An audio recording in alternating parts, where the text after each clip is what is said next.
L'avantage d'avoir une petite chaîne YouTube, c'est de pouvoir dire ce que l'on a sur le cœur sans pression des sponsors, de sa communauté ou de ses détracteurs. Aussi, dans cette vidéo qui va puer le seum à des galaxies à la ronde, je vous préviens, je ne vais pas me gêner pour dire ce que je pense de Blasphemous, tout en précisant que oui, j'ai fini le jeu et la majorité des quêtes. Chaque créateur de contenu a son truc. Il y en a qui vont entrer en croisade contre le dématérialisé, d'autres qui vont défendre le rétro gaming, d'autres encore vont dire leur dépit face à la profusion des open world à longueur de vidéo.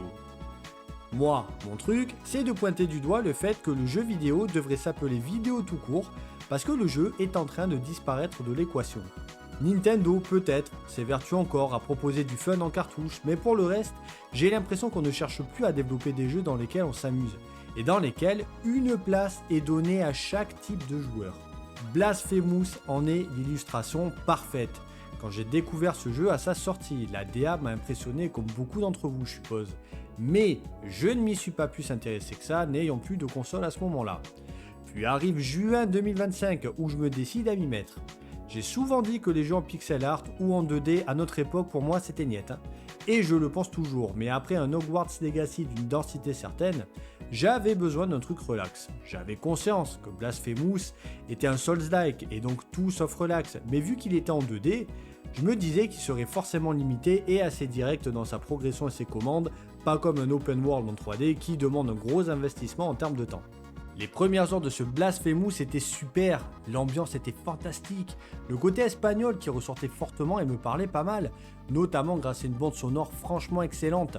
Les commandes répondaient parfaitement, c'était nerveux, juste ce qu'il fallait. Puis, comme dans un film d'horreur qui commence avec des voisins parfaits dans un quartier trop tranquille, j'ai peu à peu découvert l'envers du décor. Et c'est pas joli à voir, hein. Je parle pas de l'atmosphère glauquissime qui règne dans Blasphemous, non. Je parle de quelque chose de bien plus moche que quelques litres de sang, son gameplay exclusif. Oui, je me suis senti exclu du jeu, et après avoir passé quelques jours à lire des commentaires sur le net ici et là, il semble que je ne sois pas le seul. Blasphemous est débile et fait partie d'une génération de jeux débiles. Perso, je le pense profondément, pourtant cette phrase n'est pas de moi, mais d'un développeur de jeux avec lequel j'ai travaillé et que je salue. Il existe dans chaque domaine des précurseurs. Des gens qui ont imposé un style ou un produit parce qu'ils étaient là au bon moment, au bon endroit, avec la bonne formule. C'est le cas de From Software qui est probablement le dernier studio à avoir marqué de son empreinte le monde du jeu vidéo en créant la niche des Souls-like, ce qui fut un tour de force remarquable. Et comme d'habitude, tout le monde a voulu s'engouffrer dans la brèche comme The Game Kitchen, le studio responsable de Blasphemous qui a jugé intelligent de faire un Souls-like en 2D très inspiré du cadre du genre. Un peu trop inspiré même. Sauf que la différence entre les deux studios, c'est que les Japonais ont pondu un style de jeu très exigeant, c'est sûr, mais aux mécaniques extrêmement bien pensées et un codage quasi parfait. Oui, quand vous débarquez dans un Souls pour la première fois, ça a piqué. Mais non seulement vous allez être récompensé de vos efforts, et, chose que peu de néophytes savent, vous aurez toujours moyen de vous en sortir. Car contrairement aux Espagnols, la volonté de From Software n'a jamais été d'exclure les gens. Vous n'êtes pas en capacité de battre Ornstein et Smough, comme les petits génies que vous voyez sur le net. Pas grave, From Software a prévu la coop, et en plus, ce sera convivial et marrant. Dans Elden Ring, vous n'avez pas les skills de passer la sentinelle de l'arbre, et alors, arrivez tranquillement derrière et empoisonnez-la jusqu'à ce que mort s'en suive. Au contraire, vous êtes un hardcore gamer, on vous file une manette et vous speedrunnez Dark Souls 2 les yeux bandés, From Soft a prévu le challenge que vous attendez. Il y en aura pour tout le monde, et même si, effectivement, la firme Tokyo Heat cultive son aura de studio de jeux hardcore, en réalité il n'en est rien. Pour Blasphemous, c'est un autre délire. On sent une volonté de faire un jeu super difficile pour qu'on dise que c'est un jeu super difficile. Alors ok, mais ça soulève plusieurs problèmes. Le premier, c'est que dans ce cas-là, le gameplay se doit d'être parfait, surtout pour un jeu en 2D. Le personnage semble bien répondre les premières minutes, mais à mesure que vous allez vous enfoncer dans la difficulté, vous allez vous casser les dents sur des choix de gameplay impardonnables. Déjà, la portée de Mea Culpa, votre arme qui porte bien son nom. Mea Culpa, c'est pas une arme légendaire digne des plus grands héros, hein. Non, c'est un couteau à beurre de 7 cm grand max qui va vraiment vous faire chier avec sa portée ridicule. Surtout que, pour votre personnage, utiliser ses jambes et ses bras en même temps, hein, c'est compliqué, hein. Quand vous lancez un coup, c'est simple, vous n'avancez plus. À l'usage, ce n'est pas extrêmement dérangeant, mais parfois, vous allez vous retrouver face à des ennemis qui semblent avoir été codés pour un autre jeu, par d'autres équipes et pour un tout autre style de gameplay.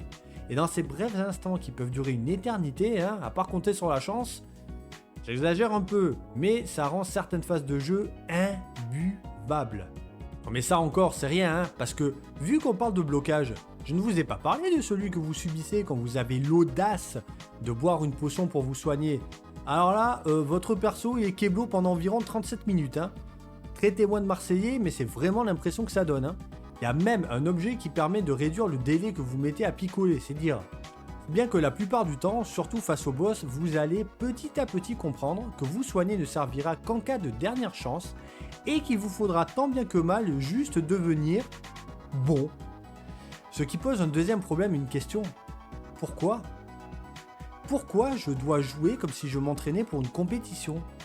Pourquoi je dois être puni sans arrêt pour des choix de gameplay discutables alors que je vous ai filé du fric pour bouffer à la fin du mois ? Pourquoi est-ce si difficile d'avoir la volonté d'être des artistes qui veulent parler à tout le monde et pas à une frange restreinte et élitiste de la population vidéoludique ? Pourquoi est-ce impossible de coder un jeu de telle manière que tout le monde y trouve son compte ? Parce qu'avec un mode facile, ça enlèverait quelque chose à ceux qui aiment se challenger manette en main. Comme le disait mon collègue, c'est débile. Alors j'entends déjà la rengaine, c'est juste un jeu qui est pas fait pour toi, c'est tout, passe ton chemin. En soi, vous avez raison, mais et si l'univers me plaît au départ ? J'aime les œuvres de fantasy, qu'elles soient dark ou héroïques, peu importe. Le problème de fond, c'est que j'ai l'impression qu'à cause de From Software, ou pas d'ailleurs, la fantasy et les mondes médiévaux fantastiques que j'affectionne commencent à devenir synonymes de jeux à gameplay exigeant. À différentes échelles certes, mais c'est la sensation que j'en ai en parcourant les différents catalogues de jeux ici et là. Imaginez que votre truc ce soit les jeux de foot, pour retrouver l'ambiance de ce sport qui vous fait tant vibrer. Vous êtes un joueur casu comme la majorité des adultes avec une vie ordinaire, et pour qui la console est une chouette parenthèse dans un quotidien qui vous sollicite constamment. Devenir le meilleur joueur e-sport du monde, c'est pas votre destin, et passer 3 heures à criser contre d'autres joueurs, c'est pas votre définition de chouette parenthèse du soir, une fois qu'on a mangé et que les gamins sont couchés. Mais manque de bol, tous les jeux disponibles suivent une certaine mode et deviennent des simulations ultra poussées, pay to win en plus, où le côté multijoueur compétitif écrase tout simplement le mode solo. Eh bien vous en seriez frustré, et c'est normal. Surtout qu'il n'y a pas non plus 36 jeux de foot sur le marché. Là c'est pareil. J'ai le même sentiment que les fans de l'âge d'or des Final Fantasy qui se retrouvent désormais avec des Devil May Cry-like au lieu de JRPG. Souvenez-vous également de la déception après l'annonce de Night Rain. Combien ont été dégoûtés que ce soit un jeu coop avec un principe un peu exotique. Vous savez ce que je pense d'Elden Ring, mais ceux qui attendaient le 2 comme le Messie sont passés à autre chose, oui.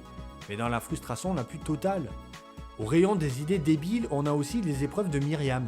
Un personnage qui vous demandera de récupérer les 5 fragments d'un miroir brisé. Pour ce faire, il faudra entrer dans des portails qui donneront lieu à des niveaux spéciaux sous forme de phases de plateforme chronométrées. Il n'y a aucun ennemi, heureusement, mais même si l'idée est bonne, elle est contre-productive car elle fait ressortir les lacunes indigestes du gameplay. Notamment la technique de push, où pour aller plus loin lors d'un saut, vous devrez sauter sur une lanterne en maintenant la touche de dash enfoncée et en frappant cette dite lanterne frénétiquement. Alors quand en plus vous devez vous accrocher à une échelle juste derrière cette manipulation contre-intuitive, vous êtes bon pour refaire le truc 200 fois. Mais sérieusement, qui a pondu un truc aussi con ?